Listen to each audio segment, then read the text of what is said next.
सभी को नमस्कार। और हम अपना सेशन शुरू कर रहे हैं। लोग आ चुके हैं। मैंने जैसा कि कहा था कि will start with something, some PPT running in the background. तो आज हम अपना विधिवत चैप्टर 15 का अध्ययन करेंगे, जिसका नाम है मानव सहज न्याय। तो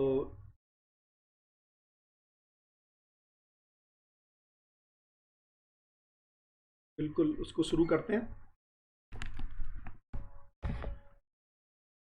तो मैंने इस वीडियो में शुरू करने से पहले, जिससे कि लोग आ जाएं, to begin with we started some Q&A session, या मुझे जो इंटरेस्टिंग थॉट्स लगे उसके ऊपर कुछ बात रखी। Let me open the book a minute so that book is also visible. Now it is only visible.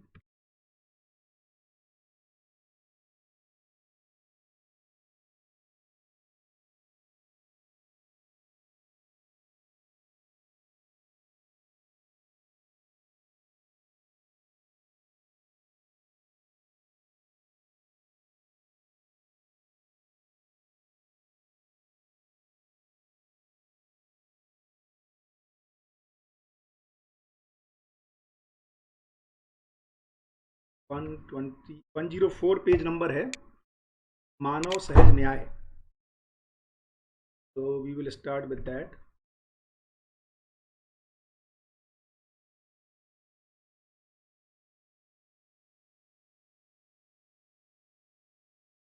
बढ़िया। तो मानव समुदाय न्याय तथा अवसर भेद से प्रवृत्त रहना स्पष्ट है। तो यदि हम मानव को देखेंगे तो क्या हो रहा है कि उसमें दो प्रवृत्तियां दिखाई दे रही हैं। एक प्रवृत्ति तो है जो मानव पद में आने के बाद शुरू हो रही है, कि न्याय से व्यक्त हो रहा है। और दूसरी प्रवृत्ति है जहां हम अवसर, माने अपॉर्चुनिटी जिसको कह रहे हैं, अपॉर्चुनिस्टिक, है ना।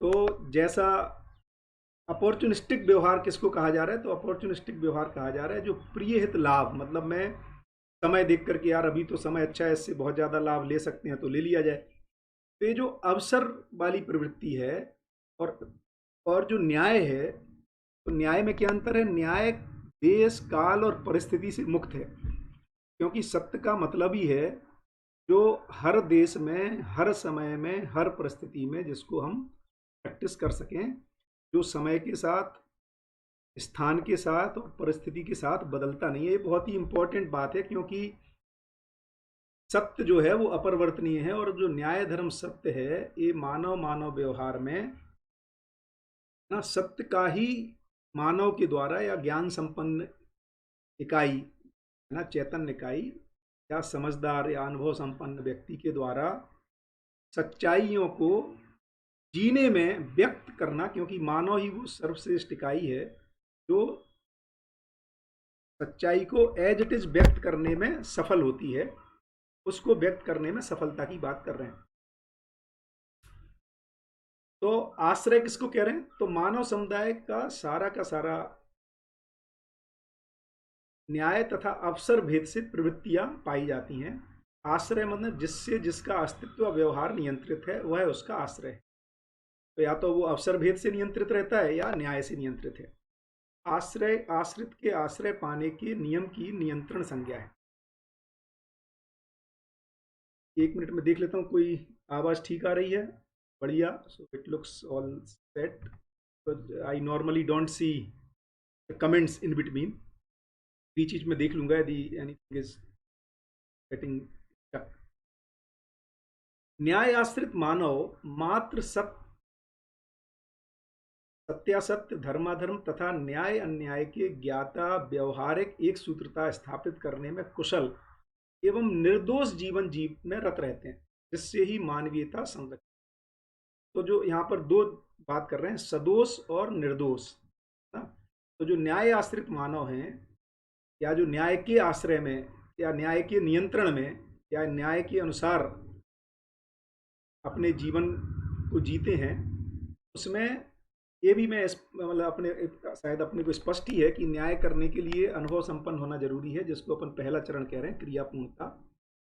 इसका मतलब है कि न्याय आश्रित व्यक्ति जो है वो सत्य और धर्म और न्याय ज्ञाता तो तीनों का ही है, और व्यवहारिक एक सूत्रता स्थापित करने में कुशल होता है। फलस्वरूप निर्दोष जीवन जीता है, और सदोष जीवन उसको कह रहे हैं जो प्रिय हित लाभ की सीमा में जी रहा है ना। क्योंकि उसमें दोष क्या है, वो स्वयं दुखी रहता है, दूसरों को दुखी करता है। यही दोष है, मानव में एक ही दोष है ना, कि दुखी रहना ही दोष है। सुख शांति संतोष आनंद में रहना ही निर्दोष जीवन की बात है। इसी से मानवीयता संरक्षित रहती है। अवसरवादी मानव प्रिय अप्रिय, हित अहित, लाभालाभ से लाभ हानि से ग्रसित तथा व्यवहार में दिखावा करते हैं। क्यों दिखावा करना पड़ता है? यदि हम, ये बहुत कॉमन है, जब हमें झूठ बोलना पड़ता है ना, चूंकि लाभ हानि का कोई तृप्ति बिंदु नहीं है ना, प्रिय में भी कोई सार्वभौमता नहीं है, हित में भी कोई सार्वभौमता नहीं है, क्योंकि हर शरीर के स्वस्थ रखने में, है ना, अलग अलग वस्तुओं का अलग अलग प्रभाव अलग अलग व्यक्तियों पर संभव है ना। तो इससे जो ग्रसित रहता है उसको व्यवहार में दिखावा करना पड़ता है बहुत सारी, क्योंकि ट्रांसपेरेंट नहीं हो पाता। क्योंकि जब आप किसी से लाभ चाहते हो, मतलब कम दे करके अधिक पाने की जो इच्छा है, उसमें ट्रांसपेरेंसी नहीं है ना। जब हम न्याय के आधार पर बात करते हैं तो ट्रांसपेरेंट होना ही दिखावा से मुक्ति है या सरलता है, और छुपाना ही, सीक्रेसी को मेंटेन करना, कुछ चीज़ों को छिपाना ही दिखावा है ना। और दिखावा अच्छी बात यह है कि जो दूसरों को तो स्वीकार होता ही नहीं है, दूसरों को कई बार पता भी नहीं चलता। इसकी अपन ने छल कपट दंभ और पाखंड अध्याय 4 में देखा था, विश्वासघात और हीनता के रूप में। लेकिन खुद को तो पता रहता है कि मैं कुछ कर, चाहत मेरी कुछ और है, और ऊपर से मैं बोल कुछ और रहा हूँ, है ना। तो जो ये जो प्रिय हित लाभ से जब ग्रसित होते हैं तो व्यवहार में दिखावा करते हैं, जिससे असंतुष्टि, व्याकुलता व अनिश्चयता की पीड़ा ही उपलब्ध होती है। क्यों होती है ऐसा? क्योंकि अज्ञान की मान्यताएं शीघ्र परिवर्तनशील है ना। अवसरवादी मानव के कर्तव्य का लक्ष्य भी सुख है। तो जो अवसरवादी काम कर रहा है, लक्ष्य तो उसका भी सुख है। ऐसा नहीं कि वो दुखी होना चाहता है, वो भी सुखी होना चाहता है, लेकिन प्रिय हित लाभ के आधार पर जीता हुआ वह इस प्रणाली से सफल नहीं हो पाता। ये दिक्कत, तो सफलता नहीं मिलती है, चाहत तो उसकी भी सुख की ही रहती है, लेकिन मिलता क्या है? असंतुष्टि, व्याकुलता और अनिश्चयता, यही उपलब्ध होता है। हम सब लोग इसको डे टू डे में देखते ही हैं। आप कभी मार्केट जाते हैं तो जब किसी दुकान पर जाते हैं और वो लाभ प्रवृत्ति से ग्रसित है तो किस तरह का व्यवहार करता है आपके साथ, है ना। और जब आप मान लो कोई चीज़ लेके आ गए और पसंद नहीं आती है, और उसको जब रिटर्न करने जाते हैं तब उसका व्यवहार एकदम बदल जाता है, आपको लगता ही नहीं है कि ये वही व्यक्ति है। तो इससे पता लगता है कि पहले जो व्यवहार किया गया था वो कितना दिखावापूर्ण था। ये बहुत सारे उदाहरण से आप अपने उसमें देख सकते हैं, जिससे हम में भी असंतुष्टि होती है। भ्रम सिर्फ इतना रहता है, हमें लगता है ये संतुष्ट है और मुझे ये असंतुष्टि हुई। सिद्धांत ये है कि दिखावा करते समय दिखावा जो कर रहा है, क्योंकि वो ट्रांसपेरेंट नहीं हो पाता है अपने साथ, उसको ये बात पता ही रहती है, और इस वजह से उसको भी इस बात की असंतुष्टि रहती है ना। और केवल लाभ की वजह से उसको लगता है कि सब ठीक चल रहा है, बट स्वयं में, क्योंकि जीवन में जो क्रियाएं होती हैं, जीवन में जो बुद्धि नाम की चीज़ है ना, और जो जो चित्त नाम की चीज़ है, जो प्रयोजन को खोजता है, वो दिखावे से तृप्त नहीं हो पाता है। इस वजह से वह भी तृप्त नहीं, असंतुष्टि को महसूस करता है, व्याकुलता को भी महसूस करता है, अनिश्चयता की भी पीड़ा उसको भी रहती है, और हमें भी, सामने वाले को भी होती है। व्यक्तिगत, पारिवारिक, सामाजिक, राष्ट्रीय, अंतर्राष्ट्रीय जीवन में क्लेश, कलह व आतंक उत्पन्न करने वाली समस्त प्रवृत्ति को सदोष विचार। सदोष किसको कह रहे हैं, या अवसरवादी विचार किसको कह रहे हैं?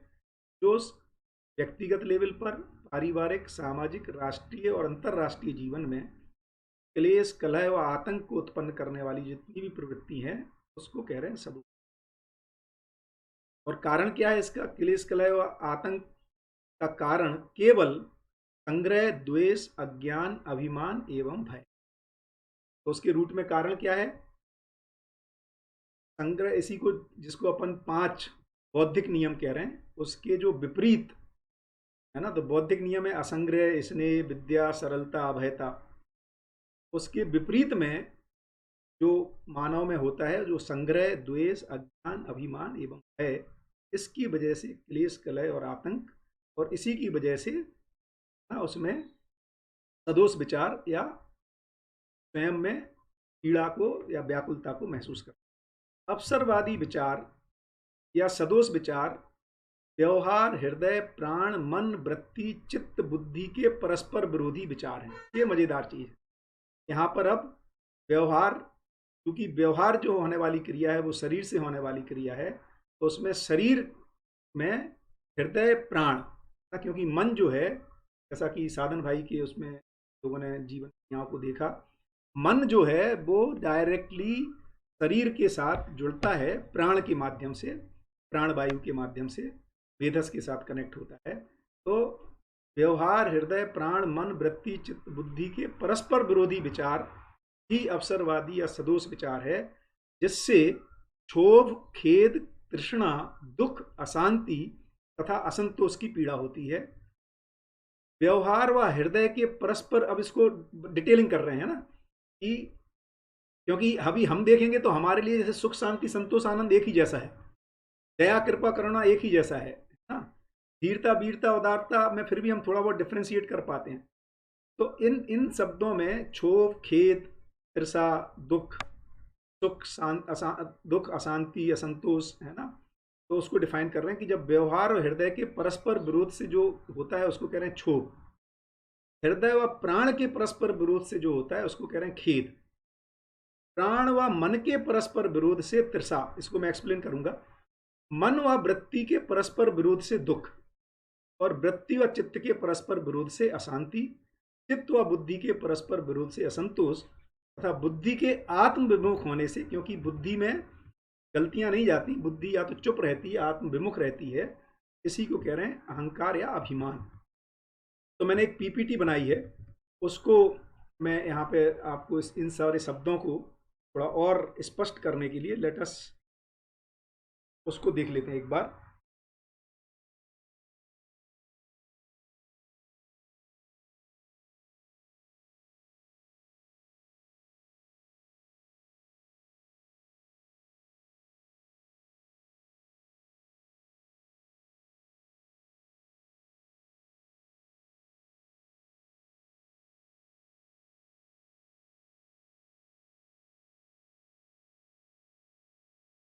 तो मानव सहज न्याय को लेकर के मैंने कुछ पीपीटी बनाई है, इसकी अपन थ्रू कर लेते हैं।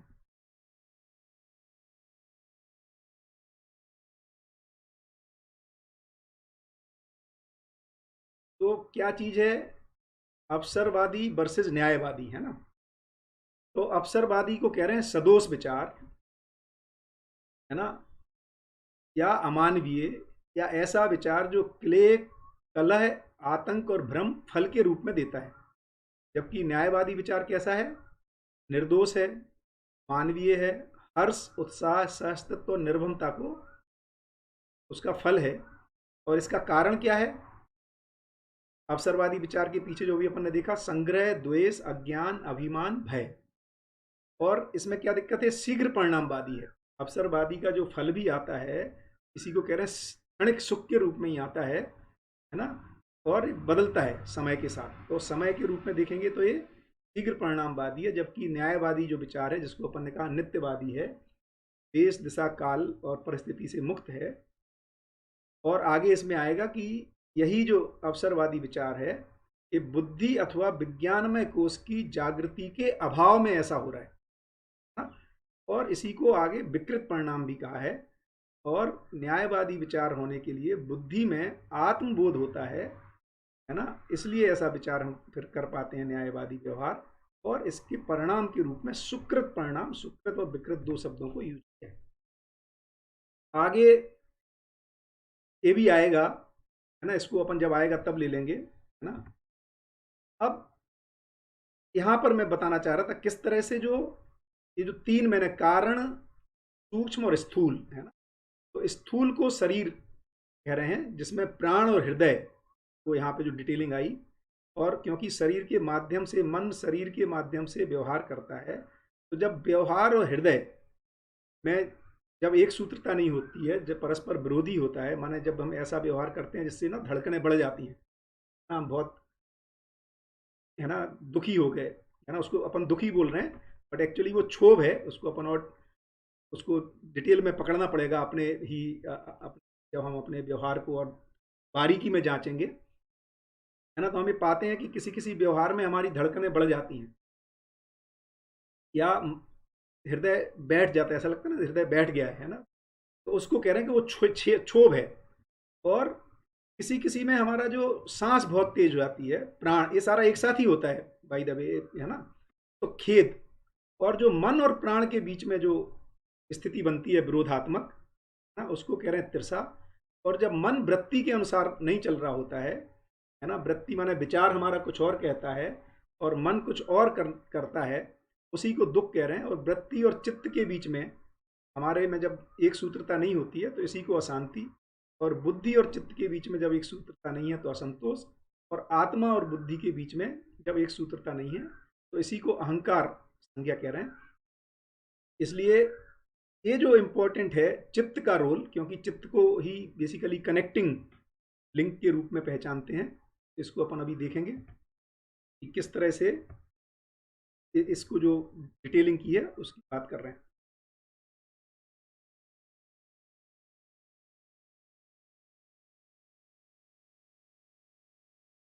तो व्यवहार जो है, व्यवहार शरीर, हृदय, प्राण व मन आश्रित है। क्योंकि व्यवहार करने के लिए शरीर भी ठीक होना जरूरी है, क्योंकि हम शरीर से ही व्यवहार कर पाएंगे। जो अभिव्यक्ति है, कई बार अपन ये देखते हैं पेरेंट्स जब ओल्ड एज में हो जाते हैं और बच्चा घर पर आता है, उनका बहुत कुछ करने का मन करता है और बेड रिडन है, बोल नहीं पा रहे हैं किसी वजह से, या जो वो करना चाहते हैं नहीं कर पा रहे हैं, शरीर साथ नहीं दे रहा है, बहुत उनको अनकंफर्टेबल लगता है। क्यों? क्योंकि जो व्यवहार है वो शरीर, हृदय, प्राण व मन आश्रित है। इन सब में एक सूत्रता चाहिए व्यवहार करने के लिए। फलतः मन स्थिति क्रम से प्राण, हृदय व कर्म के आकार से कृति आकृति होती है। मन ही मेधस पर प्रभाव पूर्वक आशा अनुरूप आकार का संकेत करता है तथा बदले में सुखा आस्वादन चाहता है। तो मन भाई शरीर को चला ही क्यों रहा है? जीवन या मन, जो कल साधन भाई ने बताया था कि मन जो है तदाकार हो जाता है, और उधर आत्मा में व्यापक के साथ, ज्ञान के साथ तदाकार होने की डिजाइन है। तो मन जो तदाकार होता है शरीर के साथ, क्यों हो रहा है, क्यों कर रहा है वो? तो मन ही मेधस पर अपने मनारूप आकार को संकेत करता है और उसके अनुसार व्यक्त होना चाहता है। जब ऐसा नहीं हो, और ऐसा करके वो क्या चाहता है? बदले में सुखास्वादन चाहता है, कि जैसा मैं चाहता था वैसा कर पाया, जैसा फल परिणाम चाहिए था वैसा फल परिणाम आ पाया। तो व्यवहार व हृदय, हृदय व प्राण, प्राण व मन, वृत्ति व मन तथा विरोध व निर्विरोध का प्रभाव, इन सारी चीजों का प्रभाव किस पर पड़ता है? मन पर ही है। क्योंकि मन ही रसज्ञ है या रसास्वादन करने वाली। फलतः मन ही व्यवहार, हृदय, प्राण, वृत्ति विरोधवश या निर्विरोध से प्राप्त दुख व सुख का भोग। इसको ज्ञाता, दृष्टा और भोक्ता, या कर्ता, दृष्टा, कर्ता, भोक्ता, ज्ञाता और दृष्टा एक ही बात है, समझने वाला या दर्शन करने वाला, और जो कर्म करने वाला कर्ता और भोक्ता। तो जीवन ही दृष्टा है, कर्ता है और भोक्ता है। तो सुख और दुख को भोगने वाला मैं ही हूं। उसी को लिख रहे हैं कि किस तरह से ये भोग। कारण क्रिया के अनुकूल सूक्ष्म, यहाँ जो मैंने आपको बताया था अभी, कारण क्रिया, सूक्ष्म क्रिया और स्थूल क्रिया। तो कारण क्रिया के अनुकूल सूक्ष्म माने, कारण क्रिया माने बुद्धि और आत्मा के अनुरूप। एक कमेंट आ रहा है, प्रसा को थोड़ा इसको करेंगे, है ना, शाम के सेशन में इसको अपन और स्पष्ट रूप से क्वेश्चंस को ले लेंगे। तो कारण क्रिया आगे स्पष्ट ही है। तो कारण क्रिया क्या है? आत्मा एवं बुद्धि की सम्मिलित क्रिया को कारण क्रिया संज्ञा है। तो कारण क्रिया के अनुकूल यदि सूक्ष्म क्रिया चलती है और सूक्ष्म क्रिया के अनुकूल स्थूल, सूक्ष्म क्या है? मन, वृत्ति और चित्त, ये सूक्ष्म क्रिया है। इसके अनुकूल स्थूल क्रिया अर्थात शरीर और व्यवहार क्रम से जागृति तथा फलस्वरूप समृद्धि व समाधान, तथा इसके विपरीत क्रम से, क्या विपरीत क्रम है? कि स्थूल के अनुसार हमारा सूक्ष्म क्रिया चले ना, और सूक्ष्म के अनुसार हम उस पर कारण क्रिया तो संभव नहीं होता है, सूक्ष्म उसको प्रभावित नहीं कर पाता है, क्योंकि बुद्धि और आत्मा तो अप्रभावित रहते हैं गलतियों से, क्रम से। तो देखिए कितनी मजेदार डिजाइन बनी हुई है कि भ्रमित स्थिति में हमारा मन, वृत्ति और चित्त प्रिय, हित और लाभ के आधार पर बहुत सारे डिजाइन बनाता है और फिर बोलता है देखो यार, आज तो इस बार तो अपन ने एक फैक्ट्री लगाने का सोचा था, 4 लगा ली। इस बार का टारगेट तो इतने करोड़ का था, उससे तो कई गुना ज़्यादा हो गया, या जो भी लाख में था, 1000 में था, माने जितना एक्सीड्स कर गई है ना सिचुएशन। जितना बड़ा घर सोचा था उससे बड़ा हो गया। लेकिन जो बॉस है वो है बेसिकली बुद्धि और आत्मा। तो ये मन, वृत्ति, चित्त अपना प्रपोजल लेके जाते हैं, बोलते देखो इतना अच्छा काम कर लिया। बुद्धि चुप रहता है, ये अपना अप्रूवल ही नहीं दे रहा है। जैसे आप बॉस के पास जाएं, है ना, या बच्चे बहुत सारा अच्छा अच्छा काम करके अपनी माँ की तरफ देखते हैं और माँ तरफ मुस्कुरा नहीं रही है कि तुमने ठीक किया। तो जब तक वो सही की दिशा में नहीं है, प्रियहित लाभ से जुड़े हुए चित्रण को हम कितना भी साकार कर लें, बुद्धि जो है और आत्मा जो कि बेसिकली कारण क्रिया है ना, ये बेसिकली चुप बने रहते हैं, ये अप्रूवल नहीं दे रहे हैं अपने काम को। तो आदमी खुद ही सोचने लगता है यार मैं कर, बल्कि उससे वहां से ये मैसेज आता है तुम कर क्या रहे हो, it is a wastage of time, कि तुम समय का सदुपयोग क्या हुआ, इतना तुम दौड़ भाग कर रहे, इससे मिला क्या। इसीलिए कह रहे हैं कि जो चित्त है, चित्त जो है वो प्रयोजनों को ढूंढता रहता है। जो चिंतन क्रिया है जो शुरू होनी है मानव में, यदि अपन कनेक्टिंग लिंक देखेंगे, प्रमित से जागृति की ओर जो पहला चरण है, उसमें मानव में प्रयोजन को खोजने का काम शुरू होता है। बहुत कुछ करने के बाद ये सवाल उठता है उसमें, यार आखिर इतना सब किया, इस सब का प्रयोजन क्या है, निकला क्या ना? तो ये काम चित्त में शुरू होता है ना। यदि वो सही के अर्थ में, इसीलिए अध्ययन करने की जरूरत पड़ती है, क्योंकि फिर सही प्रयोजन है क्या, इसको पहचानना पड़ेगा ना, कि मानव का उद्देश्य क्या है। तो वो प्रयोजन को जब पहचान पाते हैं, तब जाकर के चित्त में जो साक्षात्कार क्रिया है ना, वो उसको स्टैंपिंग करता है, बुद्धि उसको सहमति देती है। इस तरह से सुख की शुरुआत होना शुरू होती है। तो जो सूक्ष्म क्रिया है, चित्त, वृत्ति और मन के सम्मिलित क्रिया की सूक्ष्म क्रिया है, और स्थूल शरीर, पिंड, पंचेंद्रियों से युक्त काया शरीर की स्थूल कारण क्रिया के बिना सूक्ष्म क्रिया, तथा कारण व सूक्ष्म क्रिया के बिना स्थूल पिंड रूपी शरीर का क्रियाकलाप नहीं। तो ये सारे, चूंकि कारण क्रिया, सूक्ष्म क्रिया, ये जो 10 क्रियाएं हैं, या ये 5 बल, मन, वृत्ति, चित्त, बुद्धि और आत्मा हैं, ये अविभाज्य रहते हैं। तो इसके ही आश्रय में कारण क्रिया इतना ही है कि एक्टिव है या चुप है, इसके आश्रय में ही सूक्ष्म क्रियाएं होती हैं ना, तथा कारण और सूक्ष्म क्रिया के आश्रय में ही स्थूल पिंड रूपी शरीर का क्रियाकलाप होता है, उसके बिना नहीं होता है।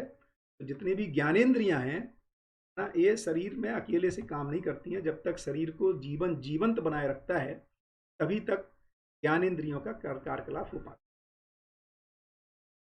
मानव संपर्क व संबंध में निहित मूल्यों का निर्वाह न होने से ही क्षोभ।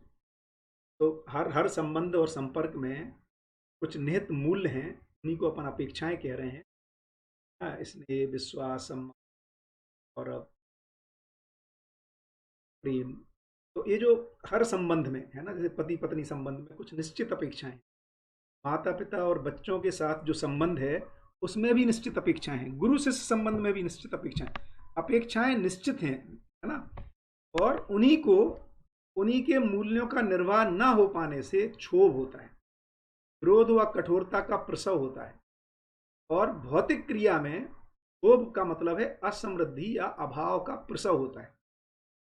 शरीर क्षोभ से रोग व क्षीणता का प्रसव, प्राण क्षोभ से उद्विग्नता व निरुत्साह का प्रसव, मन क्षोभ से असहस्तित्व व दुख का प्रसव, वृत्ति क्षोभ से आलस्य प्रमाद व अशांति का प्रसव, चित्त क्षोभ से कृत्रिमता अर्थात दिखावा, रहस्यता व असंतोष का प्रसव, बोध रहित बुद्धि से शांति, अज्ञान, अभिमान व कृतज्ञता का प्रसव होता है। अवसरवादी व्यवहार ही क्षोभ का कारण है, जो गलती और अपराध से मुक्त।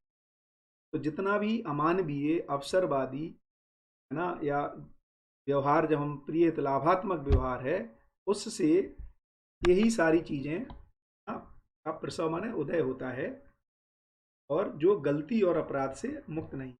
अवसरवादिता के शीघ्र परिणामवादी होने के कारण इसके व्यवहार में एक सूत्रता का अभाव रहता है।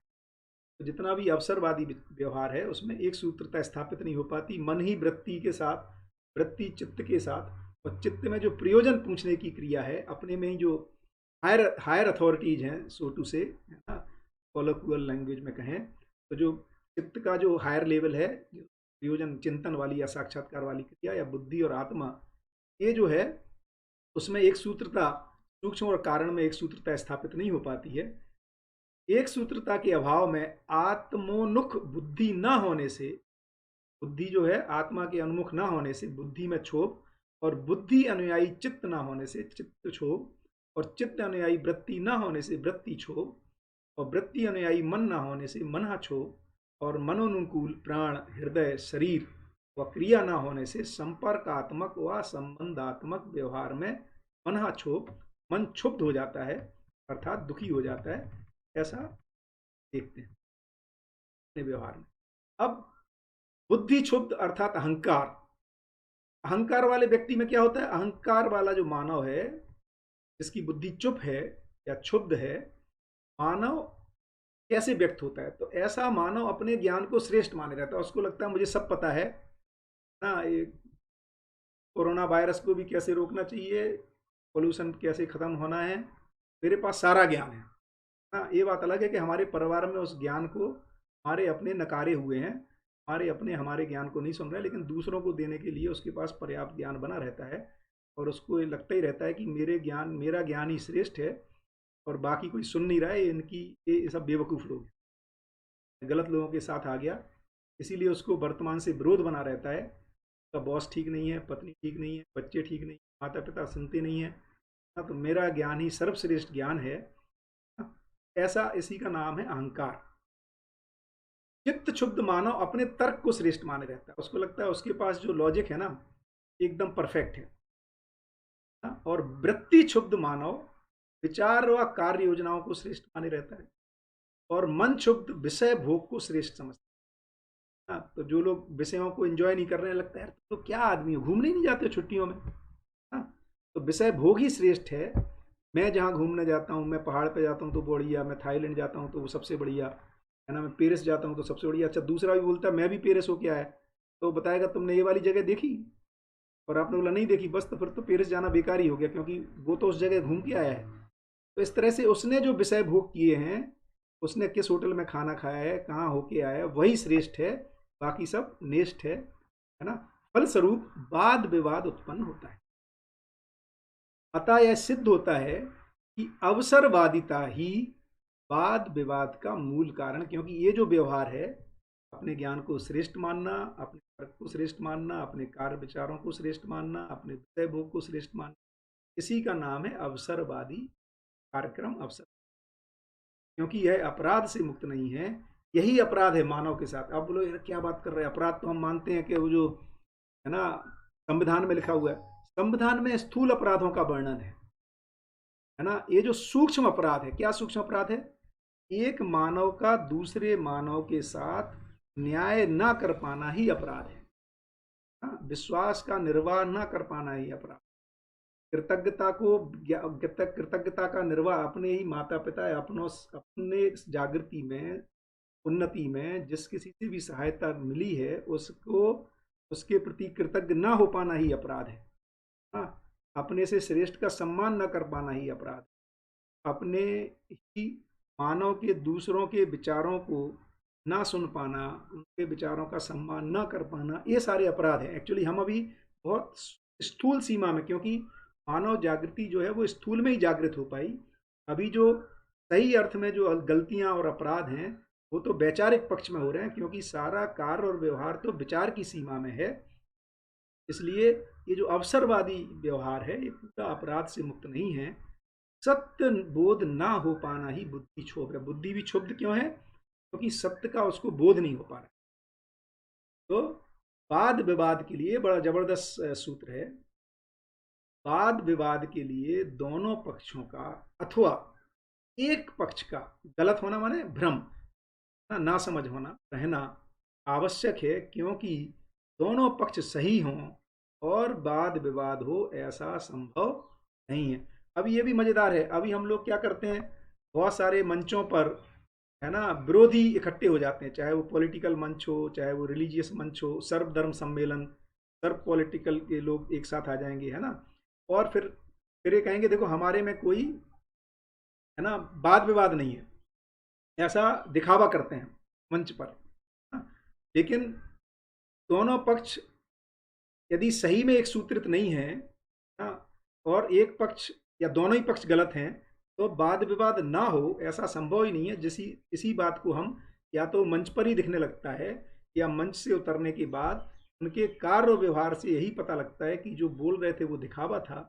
एक्चुअल कार्य व्यवहार जब करते हैं तो उसमें वाद विवाद, विरोधाभास, द्वेष, हाँ, ये सारी चीजें, कलह जो पहले बताया वो दिखाई देता है। तो अवसरवादी व्यवहार का मूल कारण यदि देखने जाएंगे तो बुद्धि अथवा विज्ञानमय कोश व जागृति का पूर्ण विकसित ना होना ही।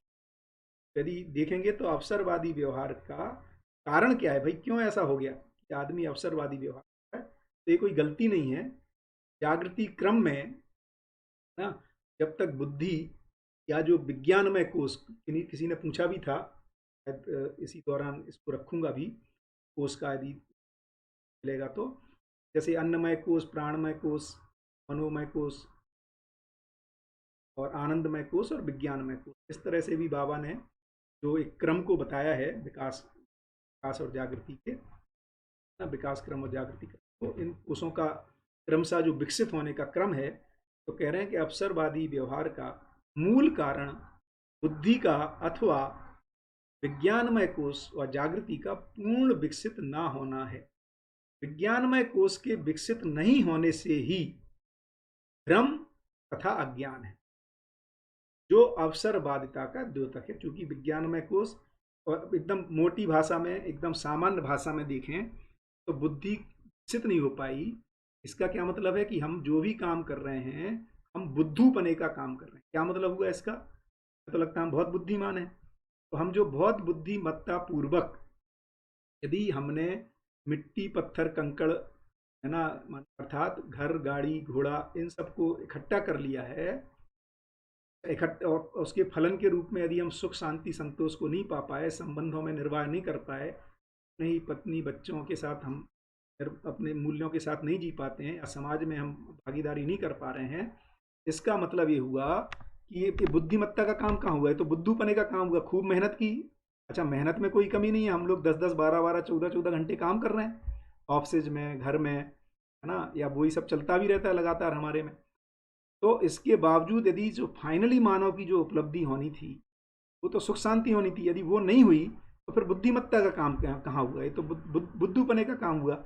एक बढ़िया, मैं कोर्सरा पे एक कोर्स कर रहा था, और ये बिट्स पिलानी का ही है, रघुनाथन और समथिंग सम नेम, है ना, बिट्स पिलानी का ही बंदा है, और यूनिवर्सिटी ऑफ बर्कले में इस कोर्स को चलाता है, द साइंस ऑफ हैप्पीनेस, या शायद नाम है life of happiness and fulfilment ना। तो उसने ये कहा कि यदि हम सब समाज में जो भी जो सीईओ या सफल, है ना, लोग हैं, चाहे वो बिजनेसेस में हो, चाहे वो जॉब में हो, चाहे वो गवर्नमेंट मशीनरी में हो, चाहे पॉलिटिशियंस हो, हम यदि इतने स्मार्ट अपने आप को समझते हैं, तो उसने एक किताब फिर लिखी ऐसी क्यों, if you are so smart why aren't you happy? क्योंकि सारी स्मार्टनेस तो फिर हैप्पी होने के लिए। और यदि हमारी स्मार्टनेस से हैप्पीनेस और सेटिस्फैक्शन और पीस ऑफ माइंड ना, जिसी को अपन समाधान, समृद्धि या सुख, शांति, संतोष कह रहे हैं, यदि ये नहीं मिल रहा है तो फिर इसमें स्मार्टनेस कहाँ है? ये तो बेवकूफ़ी है, डम्बनेस है, इट्स नॉट स्मार्टनेस ना। तो ये समझ में आना चाहिए कि विज्ञानमय कोश के विकसित नहीं होने से ही भ्रम तथा अज्ञान है, जो अवसरवादिता का द्योतक है। भ्रम तथा अज्ञान के बिना गलती संभव नहीं है। हाँ, तो यदि हम ये बोलें, हम बोलते रहते हैं हम तो समझदार हैं और गलती भी हो रही है, या हम सुखी नहीं रह पा रहे हैं, ये दोनों चीज़ें एक साथ नहीं घट सकती। बाबा कह रहे हैं कि भ्रम तथा अज्ञान के बिना गलती संभव नहीं है। तो समझदार व्यक्ति भी हो, ज्ञानी भी हो और गलती भी करे, ये दो चीज़ें एक साथ नहीं हो सकती। अब इसका कारण क्या है? चैतन्य इकाई की अपारदर्शकता, अपूर्ण विकास ही अज्ञान है। अपारदर्शकता का फल ही है विकासवादी नियम की समझ ना होना तथा फलस्वरूप ही अवसरवादी। तो बाबा बार बार यहाँ व्यक्ति को दोष नहीं दे रहे हैं, क्योंकि परंपरा में व्यक्ति तो चाहता ही है ना, बच्चा तो जन्म से ही न्याय का याचक, सही कार्य व्यवहार करने का इच्छुक रहता ही है। मूल में तो देखेंगे तो परंपराएं भ्रमित कर दे रही हैं, और परंपरा का भी माने एक तरह से उस तरह से गलती नहीं है, क्योंकि ये धरती ही एक विकास से अब जागृति क्रम के दौर से निकल रही है, और जागृति में स्थापित होने के दौर में हम, जिसमें कि हम सब लोगों एक अच्छी भूमिका, एक अच्छे अवसर भी हमारे पास है। क्योंकि कई बार जब मैं इस तरह के बच्चों से बात करता हूँ, स्पेशली इंजीनियरिंग और एमबीए के बच्चों से, तो कई बच्चों को ऐसा लगता है कि ना, ये हम गलत समय पे आ गए। एक्चुअली हमें जन्म तो लेना चाहिए था बुद्ध के टाइम, सॉरी गांधी के टाइम ना, जब एक्शन हो रहा था, कुछ करने को था। तो मैं कहता हूँ कि एक्चुअली अभी कुछ हुआ नहीं है, अभी अभी एक्चुअली सही अवसर है, बहुत कुछ करने के लिए है। मानव की जो चिर स्पष्ट हो गई है, तो अवसरों की कोई कमी नहीं है ना। और ये बहुत अच्छा समय है, मुझे तो लगता है हम लोग बहुत ही शानदार ना ट्रांजिशन टाइम से निकल रहे हैं, जहाँ पर हमारे पास बहुत सारा अवसर है। और ये जो टेली कम्युनिकेशन के माध्यम से हमारी जो रीच सही अर्थों में वसुधैव कुटुंबकम होने के लिए, वसु धरती एक छोटा सा, हम इतने कनेक्टेड हो गए हैं। ये बात अलग है कि हम लोग एफएमसीजी माने फास्ट मूविंग कंज्यूमर गुड्स और इन सब सुविधाओं के अर्थ में अभी ज़्यादा कनेक्टेड हैं, जबकि सही अर्थों में तो हमें शिक्षा और स्वास्थ्य, हाँ, उसके अर्थ में कनेक्टेड होना है, जिसको कि साधन भाई ने रखा था कि न्याय उपलब्धता, हाँ, और उत्पादन और विनिमय सुलभता। ये तो एक्चुअली एक कई एक छोटे दायरे में, मतलब 10-20 हज़ार परिवारों के बीच में स्थापित होने वाली बात है, लेकिन जो शिक्षा और स्वास्थ्य का कार्यक्रम है, इस अर्थ में एक्चुअली पूरे विश्व की कनेक्टिविटी की आवश्यकता है। क्योंकि जो जो प्राकृतिक नियमों का संतुलन की बात है, हाँ, ये जो स्वास्थ्य में जो भी आवश्यकता अनुसार ज़रूरत है, उसमें जो R&D वर्क है, इसके लिए और भी प्रधान रूप में देखेंगे तो शिक्षा रूपी कार्यक्रम के लिए हमें एक ही प्लेटफॉर्म पे आने की ज़रूरत है। बट अच्छी बात है कि ये मॉडल्स आ गए हैं, जो कि किसी ने पूछा भी था कि क्या उपलब्धि है, क्या सब कुछ बदलना होगा। तो जो भी उपलब्धियां रहीं विज्ञान युग की, उन वजह से बहुत सारी हम लोग एक अच्छी स्थिति में हैं, जहाँ पर ये ज्ञान को स्थापित करने में सफल हो सकते हैं। तो कार्य करने की स्वतंत्रता के कारण ही मानव को न्याय अन्याय, धर्म अधर्म और सत्य असत्यात्मक विचार, इच्छा, संकल्प पूर्वक व्यवहार, विचार एवं अनुभव करने का अवसर प्राप्त। तो क्यों ऐसा अवसर प्राप्त है मानव को? क्योंकि मानव में कार्य करने की स्वतंत्रता। तो जब हम कार्य करने की स्वतंत्रता है, लेकिन फल तो नियम अनुसार आएगा। मानव कर्म करने में स्वतंत्र है। बाबा कहते हैं कि एग्जिस्टेंस का डिजाइन गजब का चेक एंड बैलेंस डिजाइन है।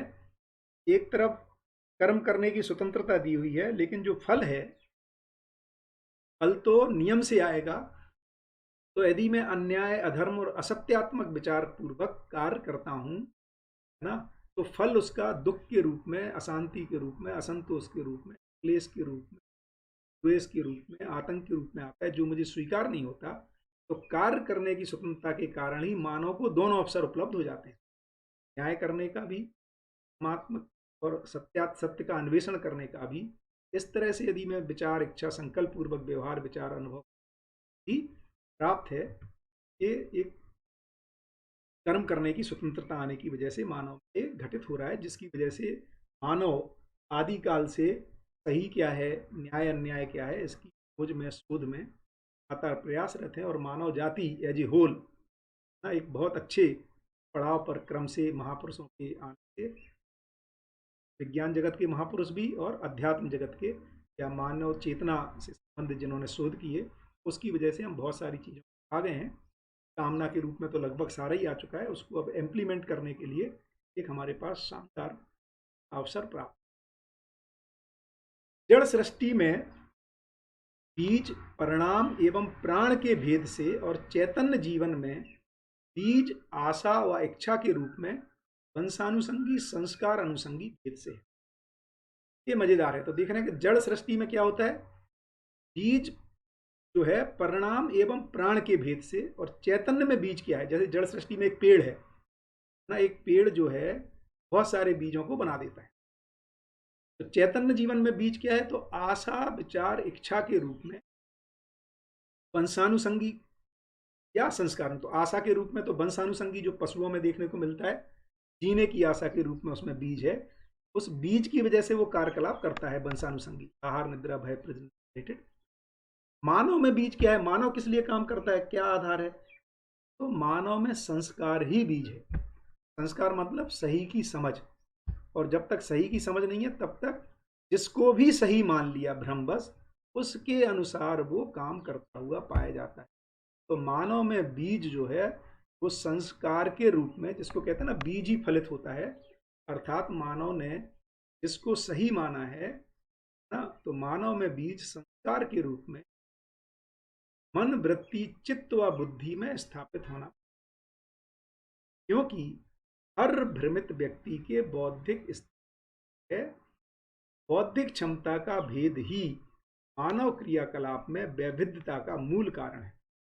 यहाँ पे बौद्धिक क्षमता का भेद का क्या मतलब है, भ्रमित स्थिति में बुद्धि चुप है, और जो चित्त में अपनी ही इच्छाओं को, अपने ही अधूरे ज्ञान को जो श्रेष्ठ मान लेना है, इस वजह से भ्रमित व्यक्तियों में बौद्धिक स्तर में अंतर, या अलग अलग चीज़ों को अलग अलग व्यक्ति अपनी ही बातों को श्रेष्ठ माने रहता है। इस अर्थ में हम एक दूसरे के साथ अलग अलग दिखाई देते हैं, और यही भेदभाव का, वाद विवाद का कारण बनता है।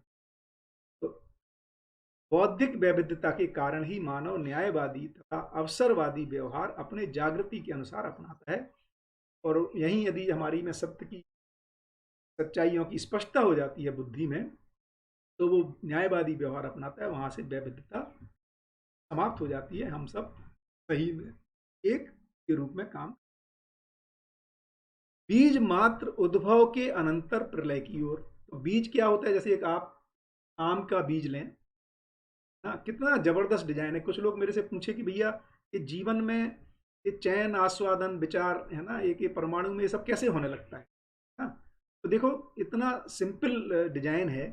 आप कभी आम खाते हैं, आम की गुठली को हाथ में लीजिए, है ना, और जामुन खाते हैं, जामुन की गुठली को लीजिए, सीताफल खाते हैं, उसकी, तीनों को आप अपने हाथ में रखिए या साथ में रखिए, क्या उसको देख के लगता है कि यार ये आम की गुठली है ना, एक मिट्टी में अनुकूल वातावरण पा करके उसको क्या क्या तत्व चाहिए उसी मिट्टी से, हवा से, पानी से लेकर के आम जैसे फल को दे देती है। और ये जो जामुन की गुठली है, जामुन का जो बीज है, ये उसी मिट्टी में डालने से, 2 फीट दूर डालने से, है ना, ये उसी मिट्टी में से अपने अनुकूल चीज़ों को चयन कर लेता। तो ये जो चयन प्रवृत्ति है, ये सेल स्ट्रक्चर में भी दिखाई दे रही है। तो ये कोई बहुत आश्चर्य नहीं है। एक्चुअली हम जड़ जगत का भी अध्ययन बहुत अच्छे से नहीं कर रहे हैं, अदरवाइज जो इसीलिए वो विकास क्रम विकास जैसा दिखता है, उसमें बहुत सारी चीज़ें हमें दिखाई देंगी कि इस तरह की जो क्वालिटेटिव जो लाक्षणिकता है गुणात्मकता की, ये हमें जड़ जगत में देखने को मिलेगी ना। उसको विकास इसीलिए नहीं कहा क्योंकि वहाँ उसकी स्थिरता नहीं है। क्यों, उसी को लिख रहे हैं कि बीज मात्र उद्भव के अनंतर प्रलय की ओर। तो ये जो बीज आम का लगाया, ये जो पेड़ बनता है, और पेड़ में एक समय के बाद फल आता है, और उसमें फिर वो बीज बन जाता है ना। वो ये जो जो बीज से बीज, बीज बेसिकली बनना प्रलय की ओर चल दिया ना। और तथा जो प्रलय है, माना जो बीज बना, उसको यदि फिर से अनुकूल वातावरण मिलता है, वो फिर उद्भव की ओर चल देता है। तो रचना विरचना की ओर, और सारी विरचनाएं फिर से रचना के लिए पूरक हैं। ये जो चक्र है, ये साइक्लिसिटी है, ये लगातार चलती रहती है। तो उद्भव के बाद प्रलय, प्रलय के बाद उद्भव, ये कहाँ हो रहा है? रचना विरचना में हो रहा है, जीवन में नहीं हो रहा है ना। जीवन में विकास हो गया है, वहां से अमृत हो गया शुरू। तो एक रचना की विरचनाओं का क्रम है, और उसी के बाद जो जीवन गठन पूर्ण हो जाने के बाद एक परिणाम की स्थिरता आ गई, अब क्रिया पूर्णता का क्रम शुरू होगा। तो बुद्धि में अनुभवगामी अवधारणाएं अर्थात संस्कार, अनुभवगामी, कल साधन भाई ने बढ़िया से बताया था, किसी ने बताया था, तो कि अनुभवगामी अवधारणाएं क्या हैं? कि जो पहले पठन करना, उसका मनन करना, मनन के बाद उसके प्रयोजनों को पहचानना, उसके अपने लिए मेरे लिए उपयोगी है इस बात की स्पष्टता होना, और फिर यदि अवधारणाएं बनती हैं तो उनको जीने में देखना, जिससे कि वो अवधारणाएं पुष्ट होती हैं। उसको कह रहे हैं अब संस्कार बना। इसलिए शरीर की आवश्यकता है, क्योंकि कोई भी विचार कल्पना में आने के बाद उसको एग्जीक्यूट करने से, जो अपन ने पढ़ा था कि मानव जीवन जो है चैतन्य का ही, इस शरीर को चला ही रहा है सुखास्वादन के लिए। तो अपनी आकार को, जो मनाकृति को जब साकार करता है व्यवहार में और में, उससे होने वाली उपलब्धि को जब वो सुख की और समृद्धि के रूप में पहचानता है, उससे उसमें संस्कार स्थापित होता है ना? तो संस्कार, बुद्धि में प्राप्त अनुभवगामी अवधारणाएं अर्थात संस्कार क्रम से विचार व क्रिया में अव्यक्त होती हैं। यही संस्कार जो हैं हमारे विचार व क्रिया में व्यक्त हो जाते हैं, और क्रिया से प्राप्त विचार पुनः, अब जब हम कर्म करते हैं तो उससे जो फल परिणाम उपलब्ध होते हैं उनका भी मूल्यांकन होता है, पुनः अनुमान सहित अवधारणा में स्थित होते हैं। इस तरह से अवधारणा से अवधारणा का पुष्ट होते हुए, और जो नई, जो बाकी की बची हुई अवधारणा, क्रम से अवधारणा पूर्ण होना, उसी को कह रहे हैं फिर बोध है, अवधारणा। तो अनुभव मूलक बोध और अवधारणा से जब बोध होता है, उसी समय बुद्धि आत्मा में प्रत्यावर्तन होता है, और उसी को कह रहे हैं अनुभव मूलक बोध ही धारणा है। अब ये अवधारणा काहे में बदल गई? धारणा में बदल गई। और धारणा को भी यदि आप लोगों को याद हो, स्मृति में हो ना, जो कि होना जरूरी है अध्ययन करने के लिए, कि धारणा ही धर्म है ना। तो या धारणा माने जिसको, या धर्म का मतलब जिसको जिससे अलग नहीं किया जा सके, वही उसकी धारणा है। तो मानव की धारणा सुख ही है। अब यही संस्कार है। तो जब ये धारणा बन गया, उस समय कह रहे हैं कि अब मानव संस्कारित हुआ, या अनुभव मूलक बोध ही बेसिकली धारणा के रूप में, संस्कार के रूप में, धर्म के रूप में, सत्य के रूप में, न्याय के रूप में। समस्त मानव की धारणा मात्र विश्राम ही है। कहते क्या है? सारी धारणा का ऑब्जेक्टिव क्या है? विश्राम ना। समस्त श्रम जो है वह विश्राम है। और यहाँ पर विश्राम को बहुत ही अच्छे से बताया था, आकृतत्व के रूप में, ना कि अकर्मणत्व के रूप में, है ना। विश्राम का मतलब आलस्य प्रमाद नहीं है कि हमें कुछ करना नहीं है, क्योंकि कोई भी जड़ जगत की इकाई श्रम गति परिणाम से मुक्त नहीं है, चेष्टा से मुक्त नहीं है। चेष्टा तो होती ही रहती है। इसलिए समस्त इकाई में जो श्रम है, श्रम तो बना ही रहेगा, लेकिन उसके अनुरूप फल परिणाम आते रहते हैं, वह विश्राम है। तो समस्त मानव की मात्र विश्राम है। विश्राम योग अवधारणा मात्र न्यायपूर्ण व्यवहार से या धर्मपूर्ण विचार से तथा सत्य में अनुभूत सहित संभव होता है। इससे कम में अवधारणाएं जो अन्यायवादी या अवसरवादी या जो प्रिय हित लाभात्मक हैं, उनसे विश्राम की उपलब्धि नहीं हो पाती है, कि हमारे ही अंतर विरोध बना रहता है, दुख कलह आतंक व्यक्त होता है। सत्य के आश्रय में धर्म और न्याय रहता ही है। धर्मपूर्ण विचार से तथा सत्य में अनुभूत होती है विश्राम योग अवधारणा, और सत्य के आश्रय में धर्म तथा न्याय है ही। न्याय आश्रित मानवीय इकाई अर्थात, जब यहाँ पे इकाई कह रहे हैं तो व्यक्ति भी एक इकाई है, परिवार भी एक इकाई है, समाज, राष्ट्र और विश्व भी एक इकाई है। तो न्याय आश्रित मानवीय इकाई द्वारा संपादित समस्त क्रिया तथा व्यवहार मात्र सुकृत परिणाम और परपाक फल हेतु कारण ही है। परपाक फल को श्रवण भैया ने बहुत अच्छे से समझाया था, कि एक लंबे समय के बाद किसी फल का वो एक रिजल्ट आता है। जैसे हम एक बच्चे को बड़ा करते हैं का पिता ना, तो उसका जो फल आता है हम बच्चे को 3 साल का है, 5 साल का है, तो है ना, उसकी अवस्था के अनुसार जो उसमें माइलस्टोन्स देखने हैं, जैसे जो छोटा बच्चा है तो मुस्कुरा देता है, उससे ही हम खुश रहते हैं। उससे तोतली आवाज़ में बात करते हैं, वो भी तुतला के बोलता है तो हम खुश रहते हैं।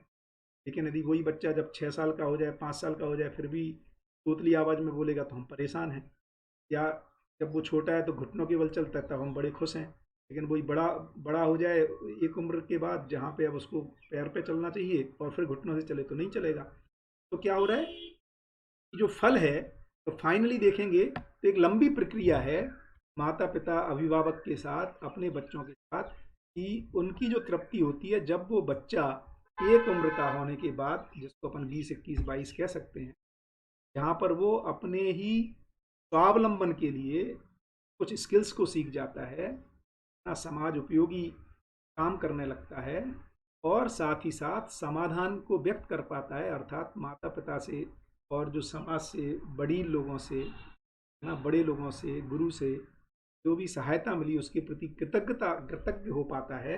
यही माता पिता की और अभिभावकों की पूंजी है, जो कृतज्ञता के रूप में आगे आने वाले जनरेशन से व्यक्त होती है। तब जाकर के वो फलित हुआ हमारा सारा क्रम। और यही दुविधा हम आजकल बुजुर्गों में देखते हैं, वो ये पाते हैं कि वो सफल नहीं हो पाए।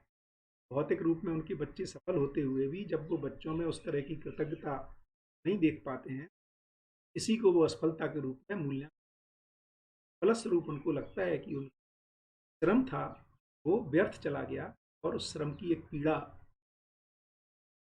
अधिकतर लोग देती है।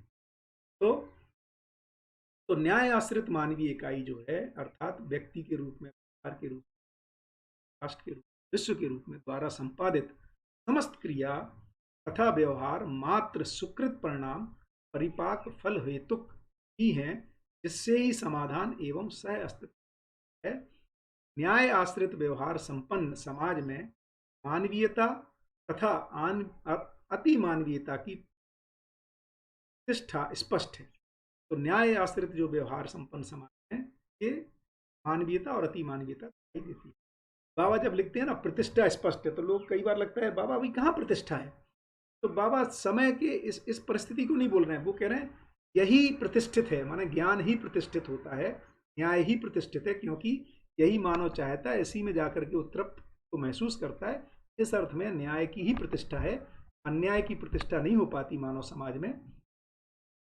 इसलिए उसको आगे लिख रहे हैं, उसके विपरीत अवसरवादी व्यवहार से भ्रम एवं अज्ञान से पीड़ित होता है, जिससे अमानवीयता का प्रादुर्भाव होता है। तो जो पीड़ा है, इसी से पता लगता है कि इसकी है। लघु मौलिकता से गुरु मौलिकता की ओर प्रगति सुकृत, और गुरु मौलिकता से लघु मौलिकता की ओर गति को विकृत परिणाम। तो जो और श्रेष्ठता की ओर जो गति है उसको कह रहे हैं सुकृत, और जो श्रेष्ठता से गुरु से नीचे की ओर जो गति होती है उसको विकृत परिणाम। ये कब तक होता रहता है? जब तक अवधारणाएं धारणा में ना बदल जाए, तब तक ये प्रक्रिया है। तो विकृत परिणाम परिपाक एवं फल की हेतुक संख्या। मानवीय व्यवहार की दृष्टि, तो मुझे लगता है 3-4 मिनट बचे हैं। लेट मी सी सम कमेंट्स, और मैंने कुछ जो पीपीटी बनाई है उसको 2-4 मिनट अपन अभी देख सकते हैं। कमेंट्स एक बार देख लेता हूँ।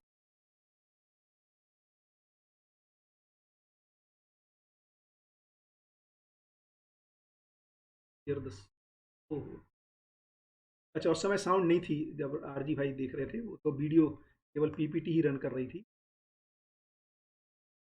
सभी को और बिल्कुल बिल्कुल आवाज गायब है, वो तो सुबह का समय चल रही थी भैया।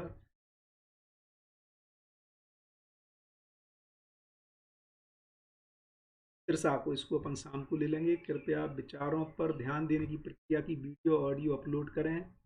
आकार को स्पष्ट करिए। आकार तो बहुत सिंपल है। जैसे मेरे मन में एक आकार आता है कि ये घर बनाना है ना, तो उसका एक चित्रण होता है, उसके अनुसार उस आकार को हम साकार करते हैं, माने पहली घर बना देते हैं। या हमारे मन में आकार आता है कि कहीं घूमने जाना है, या आज ना एक पिज़्ज़ा बनाएंगे या बर्गर बनाएंगे या पूड़ी खीर बनाएंगे। ये जो मन चित्त में, माने यहाँ जब अपन मन कह रहे हैं तो जीवन को संयुक्त रूप में कह रहे हैं। तो जो मन में अर्थात जीवन में जो आकार स्पष्ट होता है ना, उस आकार को साकार करने के लिए जो फिर हम कार्यकलाप या व्यवहार करते हैं उसको कह रहे हैं आकार। बढ़िया, तो एक छोटा सा प्रेजेंटेशन वाला देते हैं और उस प्रेजेंटेशन को अपन लोग कल भी तो चालू, मतलब आज शाम को भी देखेंगे। तो इस प्रेजेंटेशन की मैं बात कर रहा था, 3-4 मिनट है अपने पास है। तो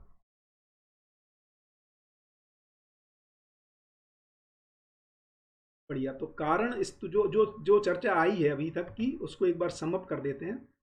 हाँ, तो ये तो बढ़िया हो गया, अवसरवादी और न्यायवादी की हमने बात कर ली ना। सदोष, इसका फल क्लेश कलह आतंक और भ्रम के रूप में, और इसका शीघ्र परिणामवादी है, संग्रह द्वेष अज्ञान अभिमान भय वजह से उत्पन्न होती है, जबकि उसकी जगह असंग्रह स्नेह विद्या सरलता और अभयता जो कि नित्यवादी है। और इसका कारण क्या है, क्योंकि बुद्धि में आत्मबोध ना होना या विज्ञानमय कोष की जागृति के अभाव में ऐसा होता है, और बुद्धि में आत्मबोध होने के बाद हम न्यायवादी विचार कर पाते, जो अभी सुकृत और विकृत परिणाम। ये जो बात आई कारण सूक्ष्म और स्थूल, तो इसको कह रहे हैं कारण क्रिया। आत्मा और बुद्धि के संयुक्त स्वरूप को कारण क्रिया, और चित्त वृत्ति और मन के संयुक्त स्वरूप को सूक्ष्म क्रिया कह रहे हैं, और फिर प्राण हृदय को स्थूल, और इन शरीर और जीवन के माध्यम से होने वाले को फिर व्यवहार कार्य व्यवहार, और इसमें होने वाले जो क्रम है, और इसी में जो पॉजिटिव क्रम है कि मन और वृत्ति में होने से सुख, इनमें एक सूत्रता होने से, और इस तरह से सुख संतोष आनंद आत्मा जब व्यापक में अनुभूत होती है तो उसी को परमानंद, जो पहले के चैप्टर। तो होता क्या है, बुद्धि में जो आया सत्य बोध का अभाव है ना, सत्य बोध का अभाव होने से अपने ज्ञान को बुद्धि श्रेष्ठ मान ली, तो अपन ने अहंकार कहा कि एक्चुअली चित्त में होने वाली क्रिया है ना, जो ऐसा लगता है कि क्योंकि बुद्धि तो चुप है तो चित्त ने ही अपने ही मतलब चित्रणों को श्रेष्ठ माना ना, या अपने तर्क को श्रेष्ठ मानने से चित्त क्षुब्ध कह रहे हैं उसको, बुद्धि क्षुब्ध माने चुप है बुद्धि, अपने ज्ञान को जो श्रेष्ठ मान लिया जीवन ने, और वृत्ति में अपने ही विचार और कार्य योजनाओं को श्रेष्ठ मान लिया, और मन ने जो विषय भोग को श्रेष्ठ मान लिया, उसकी वजह से ऐसा हो। अब जबकि होना कैसा है, तो यदि सही अर्थों में देखेंगे तो आत्मा को सत्य का अनुभव होना है, अर्थात व्यापक का सहज तत्व। बुद्धि में संस्कार स्थापित होना है, अर्थात सही की स्वीकृतियां होनी है। चित्त में सत्य का साक्षात्कार होना है, तो यदि मोटे स्वरूप को देखेंगे तो जीवन का अमृत, शरीर के नश्वरत और व्यवहार के नियम स्पष्ट होने हैं, और वृत्ति में न्याय धर्म सत्य की दृष्टि है, और मन में मूल्यों का आस्वादन संबंध और संबंधों का चयन होना है। अभी जो मन जो है वो प्रियहित लाभ माने रुचि मूलक ना चीजों का चयन करता रहता है, उस या अपनी मनमानी करता रहता है, उसी का नाम है। उसकी जगह मूल्यों का आस्वादन और संबंधों का चयन होना है, जिससे स्थूल शरीर के द्वारा जीवन और स्थूल शरीर के संयुक्त स्वरूप में न्यायपूर्ण व्यवहार और नियमपूर्ण कार्य को हम कर पाएंगे। तो मुझे लगता है अभी समय हो गया, इसको सेकंड सेशन में और भी है ना जो Q&A है वो अपन ले लेंगे। तो सभी का बहुत बहुत धन्यवाद